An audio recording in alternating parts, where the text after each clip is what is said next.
Okay, okie dokie.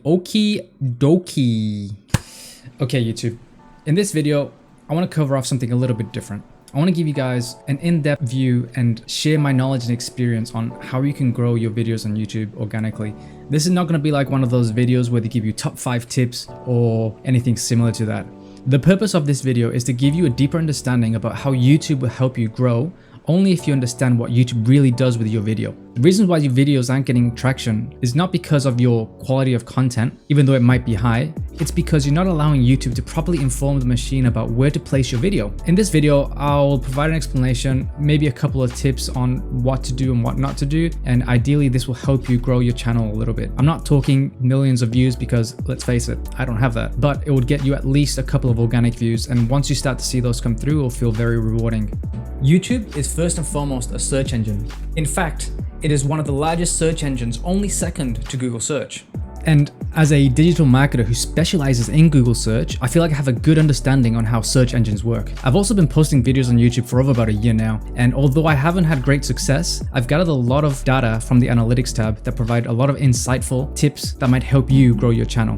Before explaining what works on YouTube, I want to explain some terminology that is key to understanding your analytics section. Number 1, impressions. Impressions are the amount of times YouTube has shown your video a thumbnail to a user on YouTube. Kinda makes sense. Understand that impressions are not unique, and a user can be served repeated impressions based on how much YouTube wants to push that video to the user. Number 2, views. Views are a key metric for YouTube and are visible to all users, whether you're a watcher or you're a content creator. The metric is essentially a number of times a user has clicked on your video and has watched at least 1 second of view time without bouncing out. For example, accidentally clicking on a video and then exiting out before the video loads, that won't count as an impression. Number 3, click-through rate. Click-through rate is a very important metric. This metric is a hidden metric to watchers, but one of the most important metrics to a content creator. This is calculated by a simple number ratio of clicks your video has received over the amount of times it served an impression on YouTube. Number 4, watch time. Watch time, this is another important metric that is hidden from YouTube viewers. This is a key metric alongside click-through rates to feed into the algorithm to serve an impression to more users. This metric is essentially the amount of time each viewer spent on your video. For example, you have a video of 1 minute and 100 views with an average viewers watching 90% of the video, then the watch time for that video would be about 90 minutes. So now that we understand a bit of the metrics that you can see on your analytics tab, I want to go into the YouTube placements and how to read those and understand them. YouTube search. These are the videos that will be listed below the search query on YouTube. Similar to Google search, the video with the highest relevancy to the query will serve closer to the top results. The browse features. The browse features are generally videos that are on the home page. Suggested videos. These are the videos that will show up on the side of the video that you're currently watching. Direct or unknown traffic sources. These can come from anywhere where the link has been pasted and are directly copied and pasted into the browser. And also the external sources. These are the ones that count from Reddit, Twitter, Facebook, even Messenger, and many more.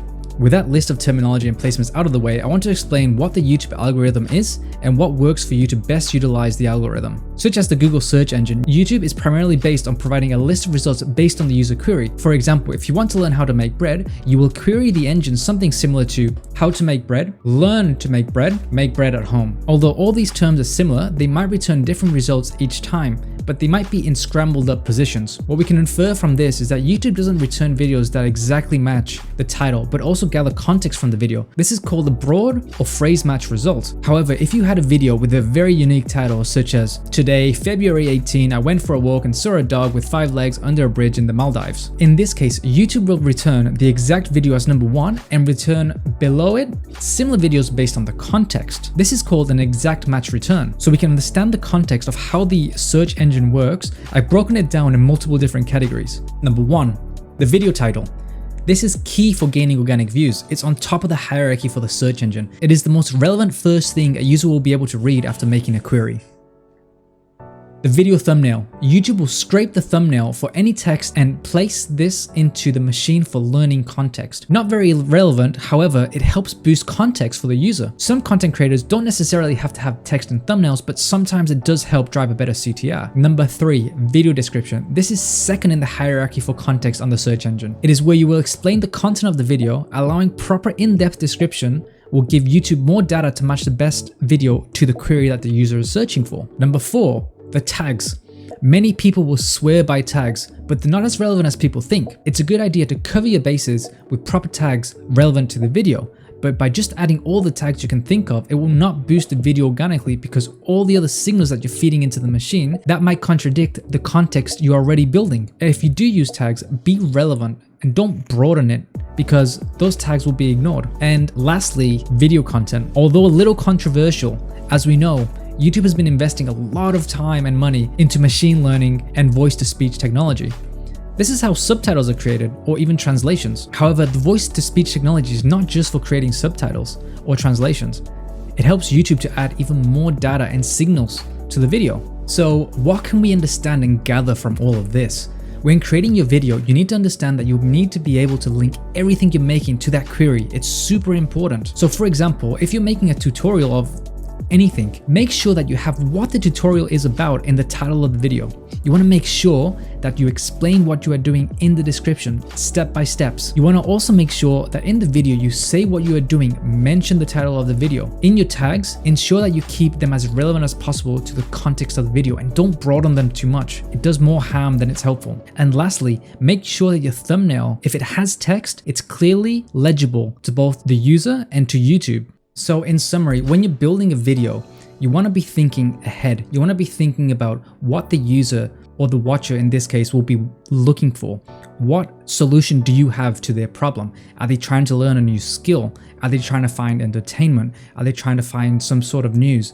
You've got to think about these things in advance to be able to build all the right components to make your video as visible as it can be. And also, you really have to understand what your analytics mean. Once you start to see a video that's getting more views than others, you got to figure out what did you do right. Try to emulate that success on your other videos as well. And remember, the most important thing is the user experience. You want to make sure that your video, when it is suggested to that potential new viewer, is the best it can be. Thank you. Thanks for coming to my TED Talk.